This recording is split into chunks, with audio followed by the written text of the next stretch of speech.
Hey, I'm Dr. Patty Ann Ford, and I want to talk about the shame that is associated with any sort of weight loss surgery or any weight loss medication.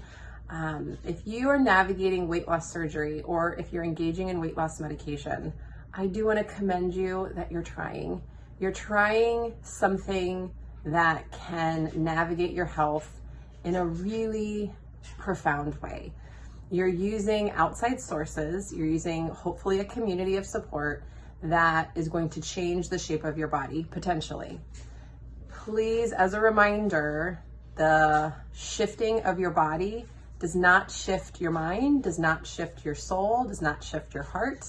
And so you want to make sure that you are paying attention to the inside as much as you are the outside.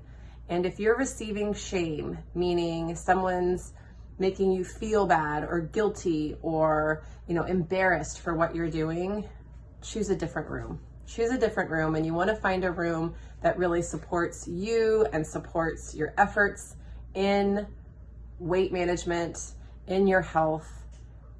And at the same time, you want to be in the room where it doesn't shame you for who you are now, meaning the surgery or the medication is not going to make you any more worthy than you are right now. It's going to change the shape of your body, potentially shift your health. And that can be a really good thing, but it doesn't mean that you're going to be better or you're going to experience life differently. You might experience society differently, but how you experience yourself is going to be how you experience yourself right now.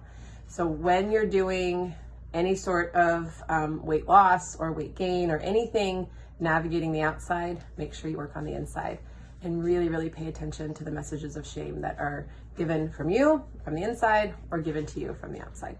I hope this helps.